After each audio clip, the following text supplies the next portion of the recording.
하나님께서 우리에게 인생을 허락하셨을 때 하나님을 믿는 것과 동시에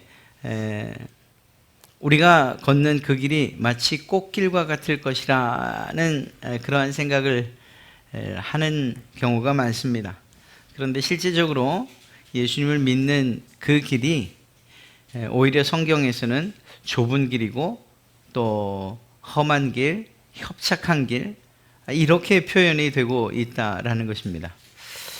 아닌 게 아니라 예수님을 안 믿었으면 좀 마음 편하게 결정하고 또 좀 더 자유롭게 살아봄직한 그러한 우리의 삶인 것을 사실 우리도 알고 있어요.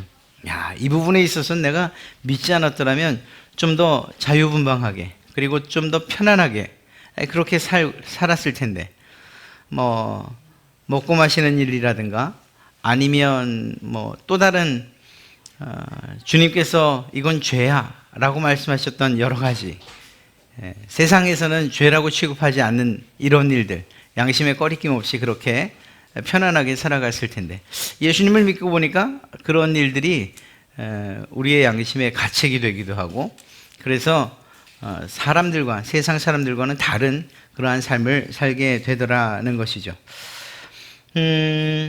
하나님께서는 우리를 이러한 삶 가운데에 내모라 그곳에서 하나님을 경험하게 하시더라는 것입니다. 우리가 성경을 왜 배울까요? 성경을 왜 공부할까요? 우리를 변화시켜 주기 때문이다. 이렇게 생각합니다. 그리고 옳습니다. 하나님에 대한 지식을 알아가면서 하나님의 백성은 어떻게 살아야 되는가, 어떤 생각을 해야 되는가, 또 어떤 말들을 해야 되는가. 그래서 예전에는 그렇지 않았는데 이제는 하나님의 백성으로서 성도로서 살아가는 삶을 살아가게 하기 위해서. 그런데 말씀을 읽는 것만으로 과연 우리가 변화될까? 말씀을 듣는 것만으로 우리의 삶이 놀랍게 변화되는 일이 가능할까? 사실은 단지 듣는 것과 혹은 보는 것, 또 마음에 느끼는 이런 정도로는 우리의 삶이 변화되었다라고 말할 수는 없을 것 같아요. 그런 계기가 되기는 할 겁니다.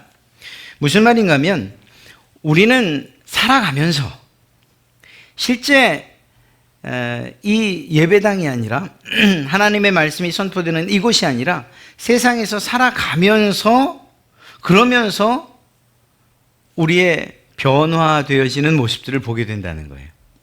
그곳에서 예전과는 다르게 들었던 말씀이 보았던 말씀이 적용이 되어지고 때로는 양심에 찔림이 되고 때로는 그 말씀이 위로가 되고 격려가 되어서 세상 가운데에서 우리가 변화되어져 가는 모습을 본다 이것입니다. 성경을 단지 읽고 보는 것만으로 그렇게 정적인 삶을 통해서 혹은 신앙생활을 통해서 우리가 변화될 것을 기대하는 것, 그것은 오히려 성경적이지 않다는 것을 말씀드리고 있는 거예요. 예를 들면 이런 거죠. 요리 프로그램을 봐요. 또 요리책도 읽어요. 그리고 나서 그 다음에 모든 요리에 능통한 요리사가 되는가? 지치면 될 수 있고 그리고 또 그 책이나 혹은 프로그램에서 이야기하는 맛은 낼 수 있는지 모르지만 그러나 그 부분에 있어서 좀 더 능통하기 위해서는 진정한 손맛을 내는 요리사가 되기 위해서는 요리를 만들어 봐야죠. 만들어 봐야 돼요. 그래서 여기는 큰 술 한 술이라 그랬지만 이건 좀 더 넣는 게 좋겠더라. 이렇게 실제적으로 요리를 하면서 좀 더 나은 요리사가 되는 것 같습니다. 우리가 단지 듣는 것 그리고 보는 것만이 아니라 세상에서 살아가면서 성도의 길을 걸어가는 거라는 거예요. 그리스도인의 모습을 갖춰가는 거라는 거예요. 오늘 우리가 볼 말씀대로 하면 예수님을 닮아가는 거라는 거예요. 그냥 들려지는 곳, 우리가 말씀을 보는 곳, 이런 기회들만을 통해서 내가 이제는 예수님을 충분히 닮았어 라고 하는 것은 오히려 우리로 하여금 시험에 들게 해요. 내가 이젠 됐지, 이만큼 읽었으니까, 이만큼 들었으니까, 그리고 세상에 나가면 이 말씀대로 살지 못할 때, 들은 대로 살지 못할 때, 본 대로 살지 못할 때, 그때 더 심한 자괴감을 느끼게 될 것이기 때문입니다. 그러니까 우리의 모든 삶, 특별히 예수 그리스도를 닮아가는 삶은 이곳이 아니라 현장이라고 말할 수 있는 우리의 인생 가운데에서 갖춰져 가는 그러한 길이고 그러한 닮음이다. 예수님을 닮은 이러한 일들은 바로 현장에서 이루어지는 일들이라는 것을 알 수가 있습니다. 그런 점에서, 이런 관점에서 볼 때 우리가 세상에서 살아가면서 겪는 모든 일들은 하나님을 닮아가는, 그리고 그 상황 가운데에 하나님께서 우리를 어쩌면 노출시키시는, 때로는 밀어넣으시는 그러한 하나님의 마음을 우리가 이해할 수 있게 되더라는 거죠. 예수님께서 세례를 받으신 다음에 광야의 시험을 받으러 광야로 들어가십니다. 그때 성경을 보면 성령에 이끌리어라고 되어 있어요. 그러니까 예수님께서도 이 광야길을 가실 때에 성령님께서 마치 밀어 넣으시듯이 예수 그리스도를 시험 가운데로, 광야 가운데로 몰아넣으셨고, 그렇게만 하신 것이 아니라 하나님의 말씀으로 무엇보다 성령 하나님께서 예수 그리스도와 함께 해주셔서 그 모든 사단의 시험들을 이길 수 있게 하셨더라는 것이죠. 이 세상을 바라보는 우리의 관점도 마찬가지인 것입니다. 하나님의 말씀으로 변화된 삶을 사는 그 그리스도인들, 그 성도들, 그것이 단지 성경을 읽는 그 순간 혹은 듣는 예배당에서뿐만이 아니라 오히려 예수 그리스도를 닮는 삶은 현장에서, 그리고 우리가 살아가는 바로 그곳에서 이루어진다는 사실을 우리는 먼저 알아야 됩니다. 물론 우리가 원하는 만큼, 우리가 예수님을 정말 예수님을 뛰어넘을 만큼 아주 그냥 감격적으로 그렇게 예수님을 닮는 일들 있을 수도 있겠지만, 때로는 예수님을 닮으려고 애를 쓰고 노력을 해도 오히려 그것 때문에 실망을 하는 일들도 있을 수 있을 거예요. 그러나 중요한 것은 그 상황, 그 인생 가운데에 우리를 밀어넣으신 분이 하나님이시다라는 생각을 할 때에, 그때 비로소 그곳에서 그저 좌절하고 낙심할 뿐만 아니라 오히려 새로 일어날 힘을 얻게 될 것이라는 것이죠. 신기하게도 우리의 문제들은 한 번에 끝나는 일은 별로 없는 것 같습니다. 혹시 강원도나 혹은 이렇게 그 태백산맥 쪽, 이 경상도 쪽을 여행해 보신 분들은 아시겠지만, 저 산을 넘으면 또 산이 나와요. 저 산을 넘으면 역시 또 산이 나와요. 산을 넘고 산을 넘어도 또 다른 산, 더 높은 산들이 나오는 것, 마치 우리 인생의 모습과도 같은 것 아닌가 생각을 합니다.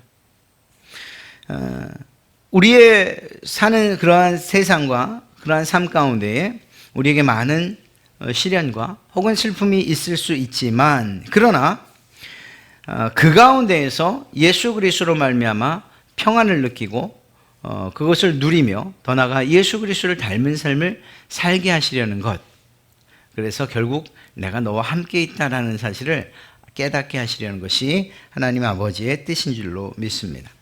이러한 삶은 문제의 연속이지만, 그러나 그 문제 가운데에 주님께서 동행하신다라는 거죠. 더 정확히 말씀드리면 하나님께서는 여러분들의 인생에서 일어나는 모든 문제들과 그리고 환난, 시험이라고 하는 것들을 여러분들의 삶, 특별히 예수님을 닮는 그 삶에 사용하시더라는 거예요. 우리 학생들이 좋은 실력을 갖추기 위해서 그들에게 매번의 시험이 있는 것처럼 그 시험을 거쳐서 자기가 부족한 부분들을 더 공부하고, 또 아는 것들은 패스하고, 또 부족한 것들은 더 공부하고, 이렇게 해서 자기의 실력을 향상시켜 가는 것처럼 우리 앞에 있는 많은 문제들은 우리를 낙심하고 좌절하고 쓰러지게 하려는 것이 아니고, 하나님께서 우리 앞에 두신 이유는 그 시험들과 그 문제들을 통해서 더 높은 신앙의 수준에, 그리고 우리의 목표대로 예수님을 닮아가는 그러한 자리에 우리를 세우시기 위해서 이러한 문제들을 주셨다는 사실을 우리는 알 수 있습니다. 자, 이러한 시험들과 문제들이 닥칠 때 반응하는 그 반응은 믿는 사람과 믿지 않는 사람들이 완전히 다르죠. 어떤 사람에게 참 힘든 일이 생겼어요. 믿지 않는 분이라고 한다면 아마 이렇게 생각할 것입니다. 참 재수가 없다. 혹은 운명이려니 운이 없어. 혹은 내가 했던 어떤 판단에 대해서 내가 그때 실수한 거야. 그때 그런 결정을 하지만 않았어도 라고 하는, 그래서 모든 문제를 나를 초월한 그러나 바꿀 수 없는 운명으로 취급하던가 아니면 내 실수로 여겨요. 그러면 그 해결은 한편 바깥에서 오는 그러한 이유 때문이라고 한다면 도저히 자기의 힘으로는 할 수 없다라고 자포자기하는 삶을 살게 될 것이고, 내 편에서 문제라고 한다면 그 문제를 고치고 수정하려고 하죠. 그런데 그것이 나쁜 것은 아닙니다만 시간이 흐르고 나면, 그래서 또 다른 문제를 만나면 그때도 여전히 잘못된 결정을 하고 있는 자기의 모습을 보게 될 거라는 거예요. 왜? 우리는 근본적으로 연약하고 그리고 부족한 그러한 존재들이기 때문에. 때론 옳은 결정을 할 수도 있으나, 그러나 우리의 인생의 대부분은 후회의 삶을 사는 것이 많습니다. 믿지 않는 사람들이 문제를 만나고 또 환난과 고난을 만날 때에 반응하는 것들은 절대자, 내가 어떻게 할 수 없는, 그래서 운명처럼 취급을 하거나 아니면 나의 실수로 여겨서 스스로 비참해지거나 혹은 비탄에 빠지거나 하는 이런 일들이 있게 될 것이라는 거죠. 그러니까 그 문제에서 얻게 되는 유익이 과연 무엇인가? 특별하게 없다라는 것을 알 수가 있어요. 그래도 내 편에 문제가 있지라고 생각하는 사람은, 그러면 내가 다시 이 실수를 반복하지 않기 위해서 무엇을 해야 되는가, 이런 사고와 이런 생각들을 하면서 자기 개발에 힘쓰겠지만, 말씀드린 것처럼 또 다른 문제가 나올 때는, 그리고 자기가 해결할 수 없는 그런 문제에 직면할 때에는 오히려 두 손과 두 발을 다 들 수밖에 없는 상황이 될 것입니다. 반면 믿는 사람들에게 있어서 이러한 문제들과 환난은 그 모든 어려움들이 누구로부터 왔는가에 대한 생각을 하고 있기 때문에 오히려 정답과 해답을 가지고 있다라고 말할 수 있습니다. 우리는, 여러분들도 그렇지 않습니까? 여러분들이 어떤 문제를 만날 때 왜 하나님 앞에 나오십니까? 물론 하나님께서 그걸 해결해 주실 것에 대해서 기대하면서 나와요. 그러나 더 정확하게 말하면 그 문제와 그 어려움들 혹은 걸림돌이라고 하는 것들을 누가 여러분의 인생 앞에 놓으셨는가를 알기 때문이에요. 하나님께서 우리에게 여러 가지 문제들을 혹은 이런 걸림돌과 같은 것들 혹은 시험과 환난들을 놓으셨다는 것을 우리가 알기 때문입니다. 그럼에도 불구하고 정말 하나님 앞에 신실한 사람들은 왜 내게 이런 인생을 살게 하십니까? 이렇게 고달프고 이렇게 힘든, 내가 예수 믿고 좀 편안해지려고 믿었지 이렇게 어렵고 힘들려고 믿었습니까? 이렇게 말할지 모르겠습니다. 그러나 하나님의 마음을 조금 알고 또 그 모든 일들이 하나님의 뜻과 계획 가운데 일어난 일이라는 것을 믿는 그리스도인들이라면, 그것을 통해서 과연 하나님은 내게 또한 어떤 은혜를 주실까?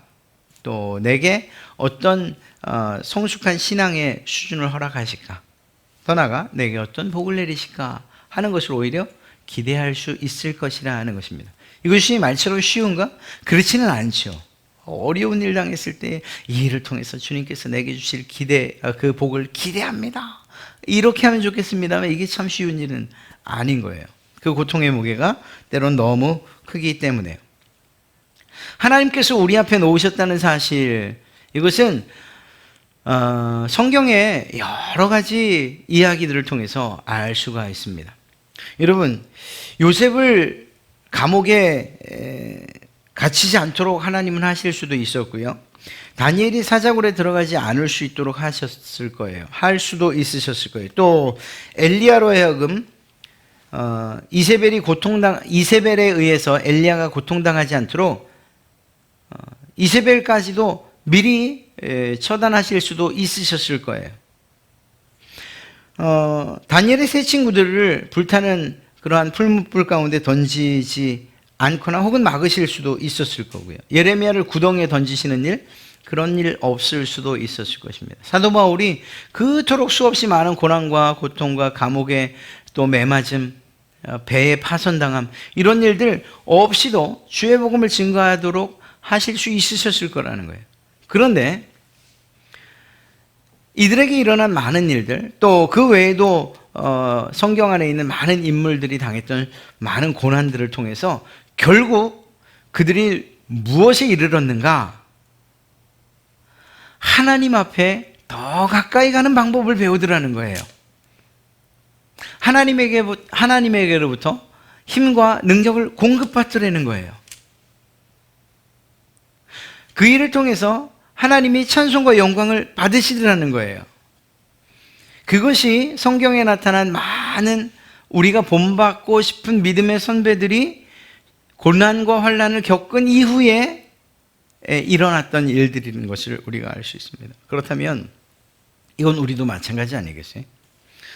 마치 결론을 먼저 말씀드리는 것 같지만 이러한 문제들이나 이러한 환난들이나 이러한 고난들이 우리 가운데에 없기를 소망하는 것, 하나님께서 그렇게 하실 수 없는 분이 아닙니다. 하실 수 있는 분이세요. 그러나 그럼에도 불구하고 그 능력이 있으신 분이 굳이 우리의 삶 가운데 우리가 빠질 만한 구덩이를 만들어 놓으시거나 걸려 넘어질 만한 걸림돌을 놓으시거나 혹은 감당할 수 없는 큰 문제처럼 여겨지는 그러한 인생의 문제들을 놓으시는 이유가 무엇인가?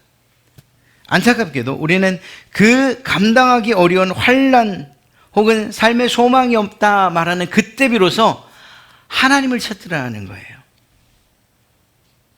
우리가 예배 드릴 때 또 하나님께서 우리의 기도를 가장 신실하게 응답하신다 싶으셨을 때가 과연 언제이십니까? 아마도 어려움 가운데 정말 해답이 없다 생각될 때 드리던 그때의 간절한 예배와 또한 눈물 흘려 기도하던 바로 그때가 아니겠는가 생각을 합니다.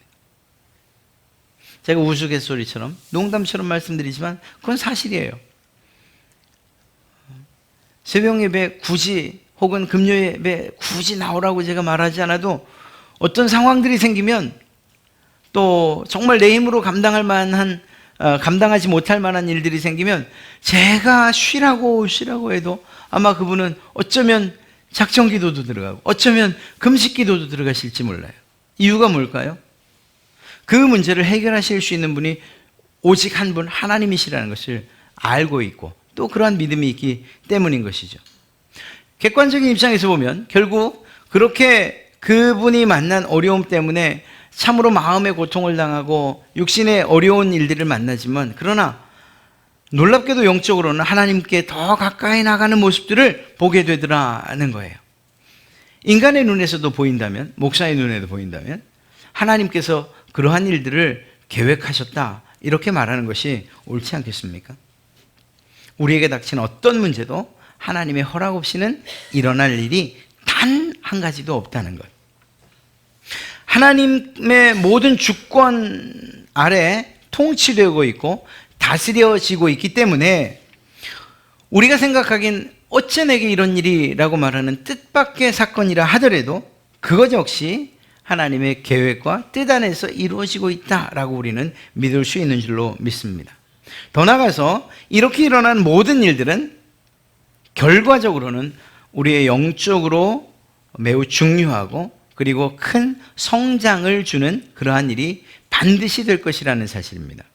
그래서 이러한 문제에 대해서 우리가 먼저 마음에 받아들일 수 있는 세 가지는 무엇인가 하면 그것들을 어렵지 않게 혹은 정말 이 말씀의 기초에서 그래 이것이 내가 받아들여야 될 일, 또 이것을 통해서 정말 하나님께서 내게 주시는 은혜와 복을 기대할 일이라고 생각하게 하는 세 가지가 무엇인가 하면 말씀드린 대로 첫째는 하나님이 허락하셨다는 것을 믿는 것, 그 다음에 두 번째는 이 모든 사건들은 하나님의 계획 안에 있다라고 하는 것, 그리고 이 모든 일은 결과적으로 우리의 영적으로 유익하고 중요한 일들이라는 이 세 가지를 먼저 생각한다면 이 문제들을 정말 힘들고 어렵고 견디기 어려운, 그래서 낙심하는 그러한 문제들로만 생각하지는 않을 것이라는 것을 오늘 말씀드립니다.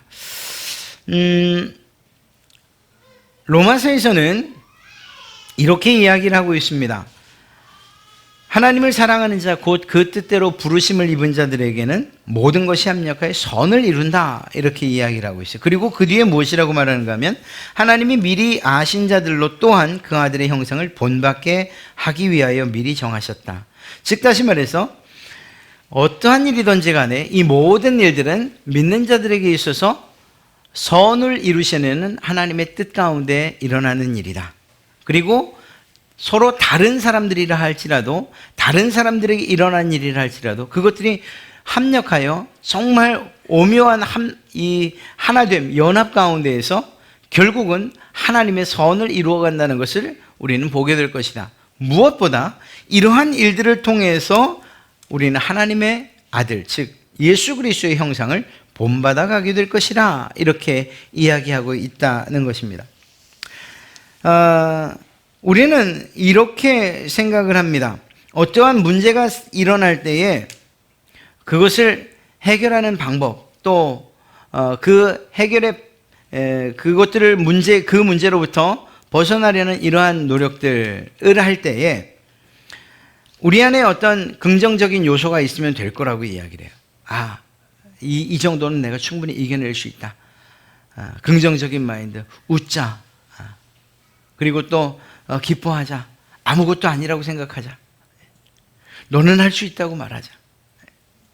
모든 문제들을 우리의 내면에 혹은 우리의 의지를 충동하여서 그리고 그것들을 사용하여서 이겨낼 수 있다라고 이러한 생각을 하게 됩니다. 그러나 이것은 매우 큰 착각인 것을 알 수가 있습니다. 우리가 단순히 그러한 것들을 내 의지로 또 내 생각으로 그리고 내가 결단해서 그것들을 이겨낼 수 있다면 얼마나 좋겠습니까만 그렇게 할 수 있는 일들이 있는가 하는 반면에 그렇게 마음을 먹고 의지를 다잡아도 우리의 뜻대로 할 수 없는 일들과 문제들이 사실은 더 많다는 거예요. 특히 질병이나 사고나 혹은 죽음의 문제들 같은 이러한 것들 말이에요. 이러한 부분은 우리의 의지로 어떻게 할 수가 없어요. 이겨내보자고 해도 그럴수록 왜 내게만 이러한 일들이 라고 하는 이러한 스스로의 스스로 자멸하는 그리고 또 내 상황에 대해서 내가 오히려 상처를 받는 이러한 일들만 계속 반복될 따름입니다. 그러니까 우리가 갖는 특별히 그리스도인들이 어떤 문제를 만날 때에 그 가운데서 희망을 본다라고 하는 것은 내 의지를 의지하는 것이 아니고 우리를 사랑하시고 우리를 통치하시고 다스리시는 그 하나님 그분을 의지해서 그분 때문에 그 문제를 희망적으로 바라볼 수 있다라는 것을 의미하는 거예요. 참 어려운 이야기이긴 하지만 그것은 사실입니다. 그리고 이것이 사실인 이유는 방금 말씀드렸던 것처럼 하나님께서 그분의 뜻과 계획 가운데 우리에게 허락하신 것들이기 때문에 이 일이 가능한 거예요. 하나님께서 우리를 사랑하심에도 불구하고 그것들을 우리에게 주시는 것 그리고 그 문제들을 통해서 결국 예수 그리스도를 닮아 살아가게 하시고자 하는 이러한 목적이 있기 때문에 우리에게 그러한 것들을 주신다는 거죠. 합력하여 선을 이루게 하신다는 점도 우리 교회 공동체 안에서는 매우 중요한 진리라고 이야기할 수 있고 우리가 힘과 용기를 얻을 수 있는 그러한 말씀인 것이에요. 교회 안에서 어떤 한 사람이 고통을 당하고 또 큰 시험과 문제거리에 빠져서 어찌할 바 모르는 것 같다. 그래서 그 한 사람의 문제만인가? 그렇지 않은 거예요. 교회 안에 있는 많은 지체들과 성도들이 어떤 한 사람의 문제로 그것을 치부하거나 그의 책임으로 넘겨버릴 것이 아니고 마치 이것이 나의 문제인 양 서로 합력하여 그 문제를 해결해 갈 수 있도록 우리에게 말씀하고 또한 요청하고 계시다는 거예요. 그리고 그런 일들을 통해서 하나님은 선을 이루어 가신다라고 말하는 거죠. 아까 요리를 이야기했지만 어떤 요리가 단독적으로 맛있고 그리고 정말 또 먹고 싶은 요리가 어디 있습니까? 소금이 들어가야 되지만, 반드시 들어가야 되지만, 소금만 가지고서, 이거 정말, 정말 맛있게 짜다. 이렇게 말할 사람은 없죠. 밀가루가 사용되어야 되지만, 밀가루 반죽만을 먹으면서 참 맛있는 빵이라고 이야기하진 않아요. 모든 재료들이 다 들어가서 그것들이 때로는 믹싱이 되고, 또 때로는 부풀어 오르고, 또 구워지고, 이렇게 돼서 하나의 완전한 음식으로 나올 때 비로소 우리는 이게 정말 맛있다, 맛있는 빵이다, 혹은 맛있는 음식이다, 이렇게 얘기하는 거죠. 우리 성도들 한 사람 한 사람, 모든 사람들이 경험할 수 있는 문제들, 그 한 가지 한 가지만으로 그 한 사람에게만 의미 있는 것이 아니고, 적어도 교회 공동체 안에서 누군가 당하는 문제, 누군가 당하는 어려움들은 그 한 사람만의 것이 아닌 교회 공동의 책임이며, 또한 함께 아파하고 함께 슬퍼할 수 있는 일이어야 된다는 것입니다. 그리고 그 일을 통해서 합력하여 선을 이루시는 하나님의 뜻을 발견하게 될 것이라는 거죠. 그러니까 서로가 서로를 향해서 매우 관심이 있고, 또 때로는 배려를 하고, 그리고 무엇보다 사랑하는 마음을 가지고 있어야 된다는 사실을 우리는 알 수가 있는 것입니다. 예수님께서도 사실은 구원의 사역에 예수님의 마음에 합한 사람들만 사용하시는 것은 아니에요. 우리가 마태복음을 보면서도 처음 그 족보를 보며 이야기했잖아요.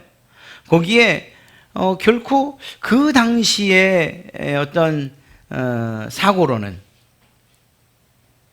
그리고 이 문화 관습적으로 볼 때 들어가서는 안 되는 이름들이 들어가 있지 않습니까? 여인들 4명의 이름이 들어가 있고요. 또 그들의 직업이나 그들의 삶의 모습을 봐도 뭔가 문제가 있는 것 같은 그러한 사람들이었어요. 물론 그 안에 있는 남자들 혹은 또 왕들의 이야기 면면을 살펴도 뭐 그렇게 딱히 다윗을 빼고는 뛰어나다, 특별하다, 이렇게 생각되는 사람들이 없어요. 그런데 놀랍게도 그런 사람들 가운데에서 예수 그리스도가 탄생했다는 거예요. 우리들의 생각과 사고에서는 이 사람들이 어떻게 여기 포함됐지 싶으나, 그러나 주님께서는 그런 이들도 사용하셔서 합력하여 예수 그리스도 구원의 사역을 이루시는 그분의 족보로 삼으시는, 합력하여 선을 이루시는 일들을 하셨더라는 거죠. 주님의 구원 사역에도 그러한 일들을 하셨다면, 여러분 각자 한 사람을 예수 그리스도를 닮아가게 하는 이 일에 여러분 한 사람에게만 그 일을 맡기셨겠는가? 아니에요. 우리 옆에 있는 모든 성도들, 함께 신앙하는 모든 사람들에게 함께 추구하는 공동의 목표, 즉 예수 그리스도를 닮아가는 공동의 목표를 주셨고, 때로는 내가 도울 힘이 있을 때 돕는 자가 되고, 또 내가 정말 지금은 연약하다 싶을 땐 도움을 받게끔 하셨다는 사실을 우리는 알 수가 있습니다. 이렇게 해서 결국은 예수 그리스도를 닮아가게 하시려는 주님의 뜻을, 그 하나님의 뜻을 이루어 가신다라는 것을 알 수가 있는 거죠. 그러니까 우리 앞에 있는 모든 어려움들, 문제들, 그것은 첫째는 하나님께서 우리에게 주신, 그리고 또 우리 앞에 친히 놓으신 문제라는 것. 그래서 하나님께서 결과적으로는 우리의 유익을 위하여 사용하실 것이라는 것. 또 한 가지는 그것을 각자 개별적으로 혼자서 감당하게 하신 것이 아니고, 교회 공동체 안에서 서로 돕고 힘이 되어서 서로 감당하게 하셨다는 것. 결과적으로는 예수 그리스도를 닮아가는 선한 역사를 이루게 하셨다는 것. 그러니까 우리가 혼자가 아니라는 사실을 꼭 기억하셔야 돼요. 그런 점에서 요즘엔 설교도 넘쳐나고 이 헌금에 대한 부담은 너무 많고 그냥 난 집에서 유튜브 보면서 혹은 방송 보면서 예배하고 싶어요 라고 하는 사람들 점점 많아지긴 하죠. 그러나 그분들이 한 가지 간구하는 것은 무엇인가 하면, 공동체 안에서 누리게 하신 이 유익은 사실 못 누리는 거예요. 하나님의 가족을 삼으시고, 그리고 그 가족 안에서 때로는 오히려 그냥 부딪힘도 있을 수 있고 또 지지고 볶는 일들이 있을 수 있지만, 그러나 오히려 그 안에서 합력하여 선을 이루게 하시는 이러한 하나님의 놀라우신 계획과 은혜, 그리고 또 그 가운데에서 맛보게 하시는 위로와 격려, 배려와 사랑, 이러한 것들은 아마 맛보지 못할 것입니다. 그래서 제가 종종 기도하는 것처럼 우리는 이곳에서, 우리 교회 안에서 천국을 맛보는 그러한 삶을 살아야 돼요. 그래서 우리는 예배하는 것들, 또 이렇게 신앙하는 것들이 행복함 그리고 또 즐거움으로 우리에게 다가와야 되는 거예요. 교회를 다닌다고 하면서, 예수님을 믿는다고 하면서도 그것이 조금 더 행복한 일들 아니고 힘들고 어려운 일들로만 느껴진다면, 그러면 한 번 내 공동체, 그리고 내 교회, 그리고 내가 그 자리에서 어떤 자리에 있는지, 또 우리 서로의 관계는 어떤지 한번 돌아볼 필요가 있는 거죠. 예수님 믿는 사람들이 정말 행복을 누리지 못하는데 어떻게 다른 사람들에게 그 행복을 전할 수 있겠냐 하는 거예요. 그렇지 않습니까? 우리가 느껴야, 우리가 그 행복함을 알아야, 예수 믿으면 이러이러한 행복이 있습니다, 이러이러한 유익이 있습니다 라고 전할 것 아니에요. 굳이 성장과 부흥을 말하지 않아도 여러분이 신앙생활을 하면서 우리 갈릴리 교회 안에서 누리는 행복과 즐거움이 있다면, 제가 전하지 마세요, 그냥 이 정도로도 충분해요 라고 말한다고 해도 그래도 여러분들은 그 기쁨과 즐거움을, 그 행복함을 나누고 싶어 하실 것이고 실제로 나누는 일들이 생기게 될 것입니다. 열매가 맺히고 안 맺히는 건 중요한 것은 아니에요. 그것은 어쨌거나 하나님께서 하시는 일이니까 말입니다. 다시 말해서 교회 공동체 안에서 누릴 수 있는, 하나님께서 우리에게 합력하여 선을 이루게 하시는, 그래서 예수 그리스도를 닮아가게 하신 이 일에 우리가 기쁨과 즐거움으로 동참해야 된다는 사실을 이야기하고 있는 것이죠. 결과적으로 우리는 이렇게 고통, 이 불과도 같은 이 고통을 통해서 연단되어지고 또 연단되어지고, 그래서 거룩한 금과도 같은, 하나님께서 귀하게 사용하시는 정금과도 같은 존재로 다시금 태어나게 될 것이라는 것을 우리는 믿고 또 그것을 소망합니다. 여러분들에게도 이러한 고난과 또한 어려움들에 직면할 때에 이것이 내가 지금 순수한 금이 되어지고 있는, 정금이 되고 있는 과정이다, 이렇게 생각하신다면 그것이 결코 틀리지 않을 줄로 믿습니다. 우리의 영적인 성장을 위해서 사실은 많은 경험들을 우리는 하게 돼요. 때로는 외로움도 느끼게 되고, 때로는 유혹을 받을 수도 있고, 때로는 스트레스를 받을 수도 있고요. 때로는 가난함도 경험하게 될 것이고, 때로는 다른 사람들에게 조롱받거나 멸시받는 일들도, 때로는 거절당하는 일들도 있을 거예요. 한 가지 이러한 일들이 있을 때 우리가 생각해야 될 분이 계시다면 그분이 바로 예수님이시죠. 예수님은 이 모든 일들, 우리가 경험할 수 있는 육체적인 여러 가지 문제들이나 어려움들, 정신적인 그러한 모든 문제들과 어려움들, 의지적인 부분들, 이 모든 것들을 모두 경험하신 분이라는 것을 성경은 이야기하고 있어요. 그리고 그분의 인생을 살펴보니 실제적으로 그 모든 것들을 경험하셨죠. 배반도 경험하셨어요. 가장 사랑하는 제자들에 의해서 말입니다.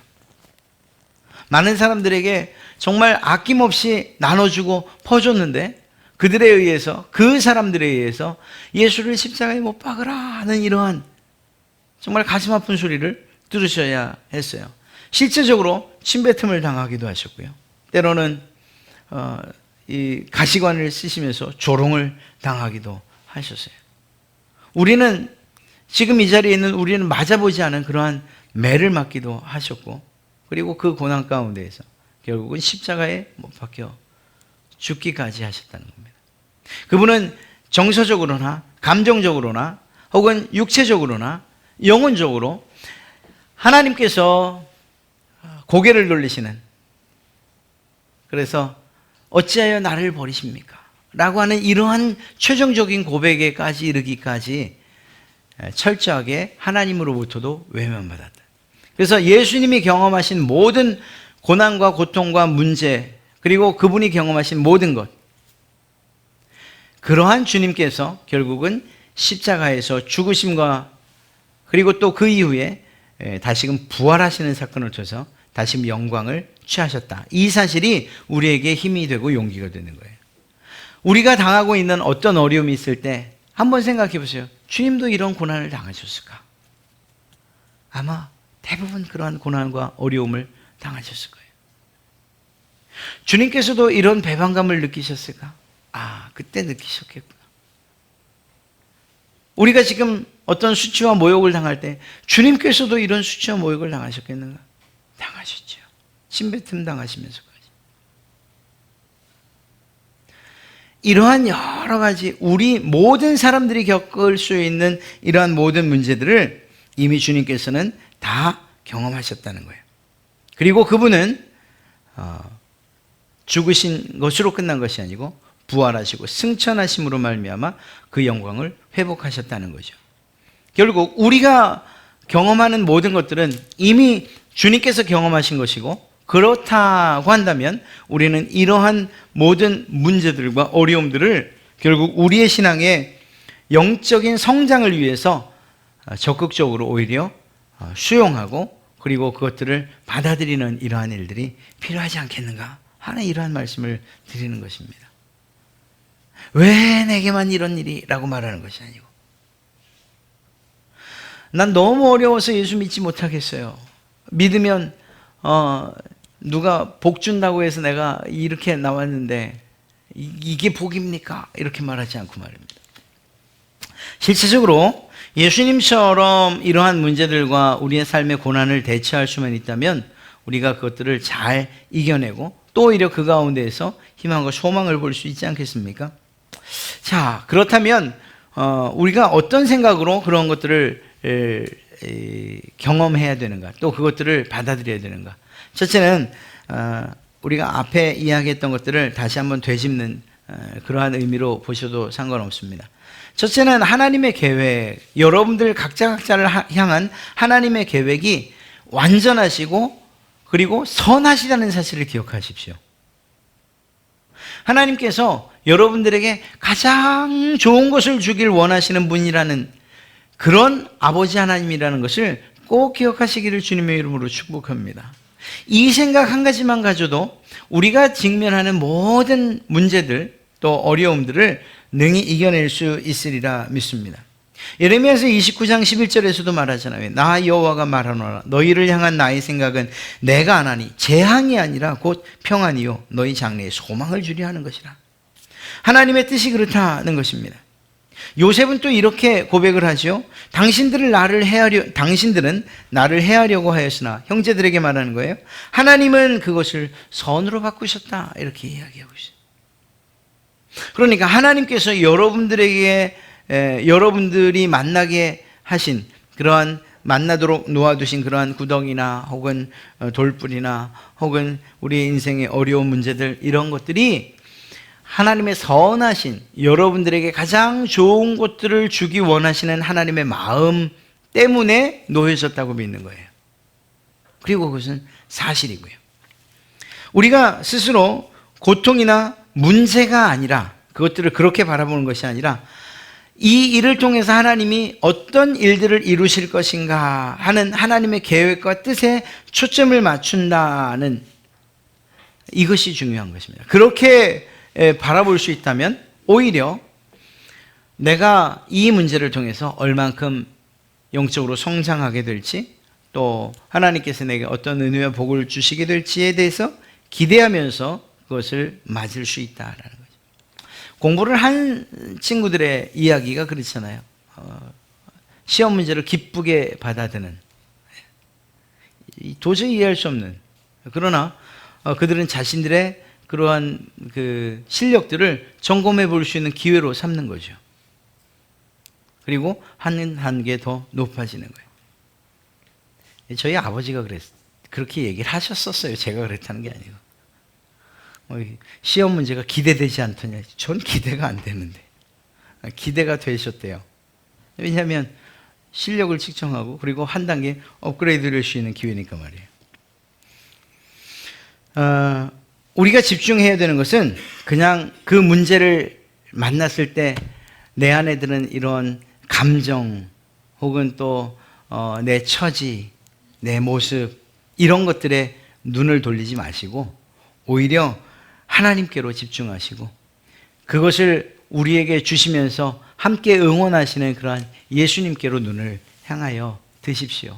그때 주님의 도우심이 우리에게 정말 잘 전달되어지고 그분의 격려와 용기를 주시는 그러한 응원이 우리에게 또 다른 힘을 주실 줄로 믿습니다. 중요한 것은 그것 때문에 나타나는 마지막 결과에 좀 더 우리가 관심을 갖고 그리고 또 그것에 기대를 갖게 된다면 그 문제가 그렇게 우리가 감당해내지 못할 만한 혹은 어려운 문제는 아닐 것입니다. 성경도 그렇게 말하고 있잖아요.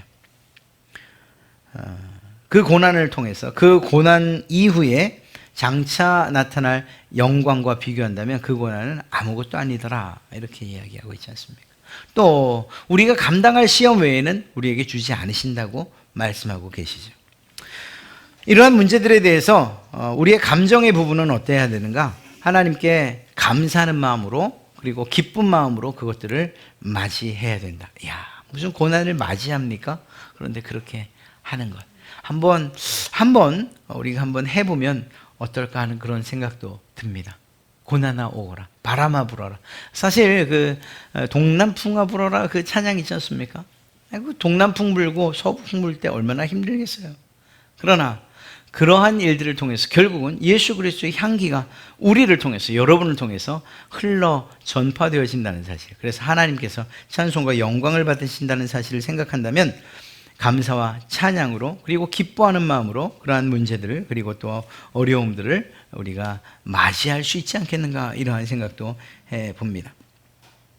우리는 흔히 이 불의함 또 죄, 고통 혹은 그것 때문에 얻게 되는 이러한 고통스러운 결과 이것들에 대해서 하나님이 감사라고 하는구나 이렇게 생각할 수 있어요. 그러나 그건 아니에요. 어떻게 죄를 짓고 때로는 그것 때문에 고통당하는 게 감사하겠습니까? 우리의 표현은 내게 고통 주신 거 감사합니다 라지만 그러나 그 진의는 진짜 뜻은 무엇이겠어요? 내게 이러한 고통과 문제를 사용해서 하나님의 뜻을 이루시는 그 하나님께 감사하는 거겠죠. 가난이 감사한 일이 어디 있겠어요? 누가 가난에 대해서 감사하겠어요? 그건 아니죠. 우리에게 일어나는 모든 상황을 감사하는 것이라기보다는 그 상황 가운데에서 하나님의 도우심과 하나님의 뜻에 대하여 감사하는 거예요. 그래서 우리의 감사는 전적으로 하나님을 향해 있어야 된다는 거죠. 물론 우리의 표현들은 내게 가난 주심도 감사합니다. 내게 정말 질병 주심도 또 이러한 사고 만나게 하신 것 감사합니다. 이렇게 표현은 하지만 그러나 그 자체가 감사한 것이 아니고 더 엄밀하게 말하면 그러한 일들을 통하여서 하나님께 더 가까이 나가게 하신 그 하나님 감사합니다. 이러한 것이겠죠. 한 가지 더 말씀드린다면 끝까지 포기하지 마십시오. 인내하십시오. 이러한 어려움들이 그래 한번 이번만 이겨내면 되겠지. 아까 말씀드렸잖아요. 산 넘으면 산이더라. 문제를 넘으니 또 다른 문제가 있더라. 그래서 우리에게 필요한 것은 주님 부르시는 날까지 참고 가는 일이 필요한 거예요. 그래서 성경은 인내라고 표현하고 있습니다. 우리의 믿음의 시련이 인내를 만들어내는 것이죠. 그리고 또 야고보서는 그 인내를 이루라고 이야기하고 있습니다. 그러면서 우리는 점점 그리스도를 닮아가는 그러한 삶을 살게 될 줄로 믿습니다. 정말 힘들다면 예수님이 어떻게 이러한 어려움과 그리고 또 그분의 문제들, 그분의 앞에 놓인 문제들을 어떻게 이겨내셨을까? 결국 그분도 성령 하나님의 도우심을 따라 그 모든 일들을 그리고 그 구원의 사역을 이루신 것을 우리가 잘 압니다. 그렇다면 우리에게도 하나님의 뜻을 기억하고 또 그분께 감사하는 것과 동시에 우리의 힘과 의지로 힘들 때 성령 하나님을 의지하는 성령님의 도우심을 구하는 이러한 일들이 필요할 줄로 믿습니다. 우리가 정말 어려움 겪을 때 왜 하필이면 나인가 이렇게 그 시작 그 첫 터지는 말 처음 내놓는 말이 왜 하필이면 이게 아니고 하나님을 향한 그러한 기대. 그래서 하나님께서 내게 또 무엇을 주시려는가 하는 이러한 관점으로 내가 이 일을 통해서 주님 무엇을 배우기를 원하십니까? 라는 이러한 마음으로 참 어려운 일이긴 하지만 그러한 마음으로 처음에 안 돼도 두 번째 혹은 세 번째, 네 번째 문제를 만나면서 우리의 첫 번 고백이 이렇게 변해갈 수만 있다면 하나님께서 정말 기뻐하지 아니하시겠는가. 놀랍게도 그 문제들을 이겨내면 그 문제 다시 또 우리에게 시험거리로 이렇게 다가오는 일들이 그렇게 많지 않다는 것을 우리는 잘 알고 있습니다. 1 더하기 1은 1학년 아이들, 지금은 1학년도 아니죠. 유치원 아이들에게 맞는 문제예요. 그거를 대입시험에 또 내는 법은 없어요. 그때 만나는 문제들은 그만큼 지식적으로 성장한 그리고 그 수준에 맞는 문제들을 내는 거예요. 우리가 이미 믿음으로 이겨낸 문제들, 그것들을 다시금 또다시 우리 앞에 놓으시는 것이 아니고 비슷해 보여도 또 그것을 통해서 더 높아지고 더 훌륭한 신앙의 성숙을 이루게 하시려는 하나님의 뜻이 있다는 사실을 꼭 믿고, 그렇게 해서 여러분이 당하는 그 모든 고통의 불이 결국은 여러분들로 하여금 거룩한 금을 만들어내는 그러한 재련소와도 같은, 그래서 하나님께서 기뻐하시는 그러한 여러분의 인생이 되시기를 주님의 이름으로 축복합니다.